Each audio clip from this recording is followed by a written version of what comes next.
de meeste meubels die ik heb, die komen uit Zweden. Ik ben verwend fan van Zweden. Wij vinden dat hartstikke mooi. Ik heb direct een huis.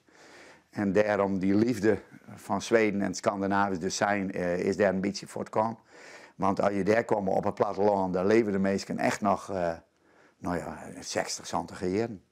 In de grote stad is dat oors, maar op het platteland hebben ze praktisch alle keer 2 huizen. Ik in aan het water of daar dan ik. En dan, dan blijft zo'n huis vol met meubels staan. En dan moet zo'n huis verkocht worden. En dan denken ze, maar met de zooi hinnen. Nou, dan ben ik er als een kip bij. Zo, dit heb ik uit Zweden meegenomen. Dat is een kaptafel, dat noemen ze daar een sminkbord. Oude typemachine. Dat vind ik altijd wel heel bijzonder als er dan mensen bij bijkomen. Dan zeggen ze, wat is dat? Dan zeg ik, nou dat is een typemachine, daar doe ik een veldje papier in. En dan zeggen ze, dat is handig. Hij print ook direct. Ja, dat is een typemachine. Maar ja, de ben weet er net met dat je daarmee buien kennen. En dat je daarmee typen kennen.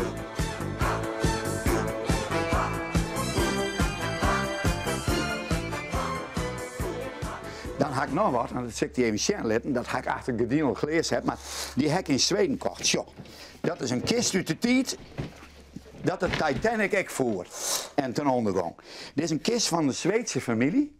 Die winnen uit de Zweedse Swedish American Line West. Het etiket zit er nog op, ze hebben 1 reis maken. En die kist heb ik gekocht in Loppies en die weer op slot. Die heb ik gekocht voor €15. Als je hem dan even doet, zo, dat is dus een echte hutkoffer. Die hier dan koer het bakje iepen, gediend ervoor. Daar konden ze dan ook nog wat in doen. Nou, en dan heb je hier de klerenhangers. Daar koer je de pakken ophangen. En de overhemden. Dan weer dit. Weer de schoenenkist. Die is iepen. En aan deze kant, dat koer dan op slot met dat sabel. Daar hier is dan de laden, daar is dan al die snuisterijen in. En als nog just ik die een la iepen. Toen schrok ik me rot, want er zit een hele reisbeschrijving van die mensen in. Die ben naar Canada geweest, die had daar het Yellowstone Park bezocht, weet ik al wat. Wat ik zien kwam, want deze kist is van 19, toen hadden ze de reis maken. Ze hebben zich in Amerika portretteren laten, dat ben de mensen. Het is gewoon geweldig wat die mensen zien hadden, dan beleef ik zo'n reis zelf ik. En dan denk ik, jongen, het is toch geweldig. Zo smiet je dan het fort, het is de zonde. Ja, en uit de haan rond hobby. Het is mijn piswinkel. En dan denk je, piswinkel, ja, pensioen in zicht. Dus als ik eens ophoud met werken, waar ik gedeeltelijk mee bezig ben, dan 1 dag in de week op zaterdag ben ik dan hier. Dan vind ik dit een hele mooie invulling. Het contact met de mensen wat vertellen van waar komt het wij en dat soort dingen. Dat is, ja. Want wat is jouw dijstig werk?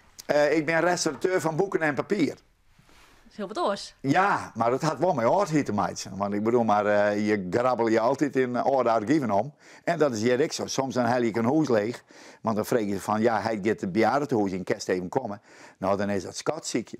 Dus ik bedoel, maar dan is dat ziekje in de relaties, kastjes.